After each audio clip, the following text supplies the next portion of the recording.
शहबाज शरीफ साहब और opposition leader राजा रियाज के दरमियान इत्तेफाक ही नहीं हो सका, ये क्या चल रहा है?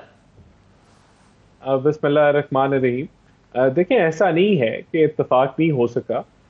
आईनी तौर पे 3 दिन जो है वो अवेलेबल हैं लीडर ऑफ द हाउस और लीडर ऑफ द ऑपोजिशन की मुशावरत के अंदर, कि वो अपने इस फैसले पे आ जाएं और कंसेंसस डेवलप कर लें। तो मेरे ख्याल से अगर इस पीरियड के अंदर जो है वो डिसीजन नहीं होता तो हम इस नतीजे पे आ सकते हैं और कह सकते हैं कि इत्तेफाक जो है वो डेवलप नहीं हुआ। लेकिन अभी तो टाइम मौजूद है और उसके अंदर आई एम श्योर बड़ी पॉजिटिव मीटिंग हुई, एक दूसरे से नाम एक्सचेंज कर लिए और कल के लिए जो है एक और मीटिंग का टाइम सेट कर लिया। तो जो आइन के मुताबिक 3 दिन का जो टाइम है, मैं समझता हूँ उसके अंदर बड़े खुश उसलूबी के साथ कंसेंसस डेवलप हो जाए। नहीं, मगर राना साहब 3 दिन तो हैं, वो तो मैक्सिमम 3 दिन है ना। आज अगर पहले ही दिन आप एक मीटिंग हुई है, उसमें अगर आप किसी नाम पर इत्तेफाक करते हैं तो आज भी ये ऐलान हो सकता था, जैसे खैबर पख्तूनख्वा में हमने देखा था फौरन इत्तेफाक राय हो गया था। तो इसमें आज होने में फिर क्या अमर माने था? हो सकता है कि इत्तेफाक हो गया और ये सोचा हो कि एक दिन इस इत्तेफाक के ऊपर फिर सोच लें। अच्छा, नहीं तो आप तो कह रहे हैं कि इसका मतलब यह है कि वज़ीर आज़म 3 दिन तक कम से कम मजीद वज़ीर आज़म रहना चाहते हैं। देखिए, आइन के मुताबिक ये इसके अंदर ये जब स्पेस अवेलेबल है और उसको अगर टाइम को यूटिलाइज कर लिया जाता है with in that time period, अगर आप डिसीजन कर लेते हैं तो कोई इस पे कबाहत नहीं है। मैं समझता हूँ एक दिन ज्यादा से कौन सा वजीर आजम साहब ने कुछ कर लेना है, लेकिन ये मुद्दत अवेलेबल है और इसके अंदर फैसला हो जाएगा। नहीं, मगर राना साहब क्या ये नेचुरल दिखने के लिए 3 दिन इस्तेमाल हो रहे हैं, या फिर यानी ये सारा प्रोसेस एक नेचुरल तरीके से दिखे, या फिर वाकई राजा रियाज खुद को सच्ची मुच्ची का एक ऑपोजिशन लीडर समझ रहे हैं? मैं समझता हूँ कि वजह यही है कि आइन में इजाजत है 3 दिन की मुशावरत की, तो उस टाइम को यूटिलाइज किया जा रहा है।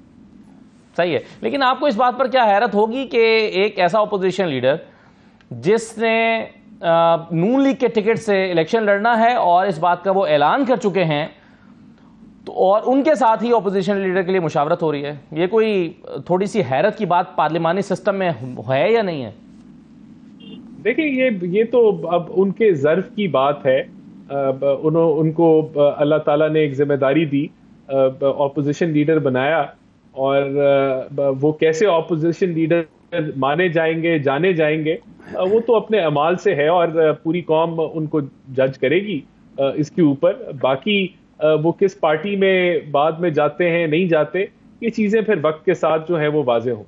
ये राना शान अफजल साहब, ये जो पेशावर का इलेक्शन और हवेलियां का इलेक्शन है, ये इसने खतरे की घंटी नहीं बजा दी आपके लिए और बाकी जो आपकी इत्तेहादी जमातों के लिए? देखें, बिल्कुल भी खतरे की घंटी नहीं बजाई। पहले मैं जरा 2-3 चीजें क्लियर कर दूं। अब हमने तो इलेक्शन कराना नहीं है, हम तो हुकूमत में भी नहीं है। अब हम इन्फ्लुएंस भी नहीं कर सकते कि अब आगे करा दें, पीछे करा दें, या हम कहें कि हमने फंड नहीं देने। फंड पहले ही इस बजट के अंदर जो है एलोकेटेड है इलेक्शन के लिए इस फाइनेंशियल ईयर के अंदर। तो ये कहना कि हम इलेक्शन से भाग रहे हैं, भाई हमारे हाथ में अब इलेक्शन नहीं है, इलेक्शन कमीशन के हाथ में। जी बिल्कुल, हमने नोटिफाई किया सेंसस को, वो कर दिया। आपकी अपनी सीसीआई जब आपकी पार्टी हुकूमत में थी, उसका फैसला था कि अगला इलेक्शन जो है वो नए सेंसस से होगा। ठीक है, हमारा ख्याल था, हम भी इसको रिपीट कर रहे थे कि पुराने सेंसस से इलेक्शन हो जाना चाहिए। लेकिन जब कुछ जमातों ने एतराज उठाया और फिर ये क्योंकि ये कोलिशन हुकूमत थी, उसके अंदर यही कंसेंसस बना कि जो है वो नए सेंसस के मुताबिक इलेक्शन होगा। नए सेंसस के मुताबिक क्या 90 डेज में पॉसिबल है राना साहब? नहीं, देखिए, बात बड़ी सिंपल है ना असद। अब ये सारा जो ball is in the election commission से ही है। मैं आपकी राय पूछ रहा हूं ना, ये इलेक्शन कमीशन ने फैसला तो इलेक्शन कमीशन ने करना है, लेकिन क्या आप उसकी रजा में राजी हैं, या आप कहेंगे कि आप क्या मुतालबा होगा कि नहीं 90 दिन में कराएं? जी इलेक्शन कमीशन साहब, आप कराएं 90 दिन में इलेक्शन। बिल्कुल, अगर इलेक्शन कमीशन 90 दिन के अंदर इलेक्शन अनाउंस करती है तो हम वेलकम करेंगे, हम इलेक्शन। और अगर नहीं करती तो आइन की खिलाफवर्जी पर आप कोर्ट में जाएंगे, आप कहेंगे कि जी 90 दिन में सनाउल्लाह ने कहा है 2023 में किसी सूरत नहीं हो सकता। राना सनाउल्लाह, अभी जरा देखें, मेरी बात सुने ना। कोर्ट में हम क्यों, हमने तो सेंसस को नोटिफाई की है, हमारी हुकूमत ने की है। अगर अब जो डिलिमिनेशन का प्रोसेस है वो इलेक्शन कमीशन ने पूरा करना है। वो अगर 90 दिन में उसको मुकम्मल कर लेता है तो मेरे ख्याल से उसके 30 दिन बाद लेकिन ये इलेक्शन कमीशन ने करना है। जहां तक बात आ गई रिजल्ट की जो आया, देखिए एक दो हल्के जो हैं पूरे पाकिस्तान का ट्रेंड नहीं बताते, वहां लोकल डायनामिक्स होंगे, कोई और मामलात होंगे। इनकी पार्टी तितर बितर हो चुकी है, केपीके में इनकी पार्टी कोलैप्स कर गई है, कोई बंदा इनके साथ नहीं खड़ा, ना पंजाब में खड़ा है, ना केपीके पार्टी में खड़ा है, ना तितर हो गई है, लेकिन क्या वोटर भी तितर बितर हो गया है?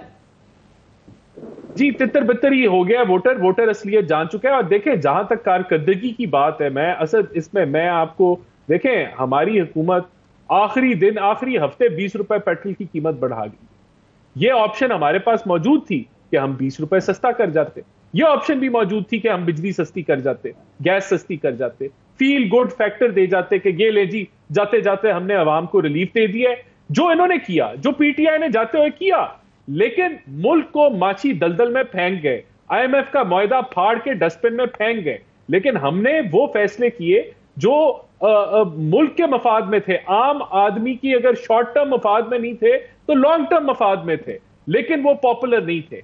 हम फिर भी वो फैसले कर गए। तो मैं अनपॉपुलर फैसले कह सकता हूं, सही है, ये अनपॉपुलर फैसले क्या आपको इलेक्शन लड़ने में मुश्किलात पैदा नहीं करेंगे? मतलब ये बात आप वोटर को कैसे समझाएंगे कि महंगाई की वजूहात थी? क्योंकि हमारे सामने एक पूरा कंपैरिजन है आपके 1.5 साल का और पिछली हुकूमत के 3.5 साल का, उसमें तमाम इंडिकेटर, सर्विस सेक्टर्स हैं, फिर आपका इंडस्ट्री है, फिर आपका एग्रीकल्चर है, तो जमीन आसमान का फर्क है आपकी परफॉर्मेंस में। तो आप कैसे वोटर को कन्विंस कर पाएंगे?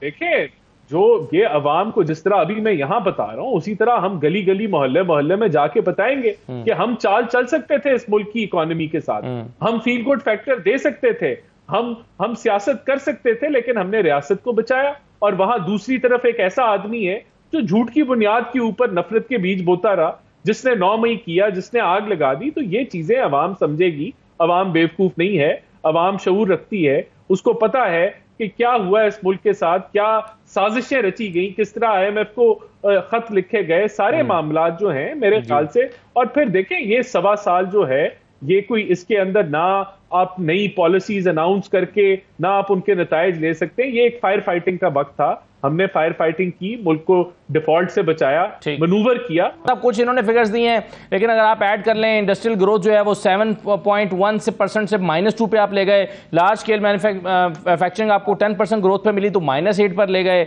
इसी तरह से जो आपकी एक्सपोर्ट्स हैं वो कम हुई, रेमिटेंसेस कम हुई।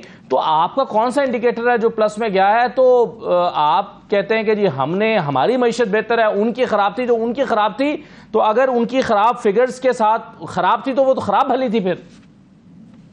नहीं, देखें, अब तो ये चीजें मेरे ख्याल से बड़ी क्लैरिटी के साथ सामने आ चुकी हैं कि जाते हुए ये जो माशी दलदल में डाल गए और जिस तरीके से आईएमएफ के मुआहदे को इन्होंने डील किया, इनके अपने जो वजीर खजाना थे वो उन्होंने हेल्प लेने से पहले कहा कि डायरेक्शन लेस ये हुकूमत थी। तो ये सारे वो मामला थे। बेशक इनकी 5.97% ग्रोथ थी, लेकिन रिकॉर्ड फिस्कल डेफिसिट था 8% का। और वो फिस्कल डेफिसिट और जो ये करंट अकाउंट डेफिसिट आखिरी साल छोड़ के गए और आईएमएफ के मुआहदे को बिल्कुल फाड़ के फेंक के चले गए, तो उसके असरात जो हैं वो अगले क्वार्टर में आते हैं। तो जब हमने हुकूमत ली तो उसके असरात शुरू हो गए। यानी कि आज ये कहते हैं जी 5% पे डिफॉल्ट की वो शरह थी, तो जो ये करके गए उसके बाद वो जो मूडीज और जितने वो क्रेडिट रेटिंग जो है वो गिरी, इनकी हुकूमत के बाद इनकी कारकर्दगी पे गिरना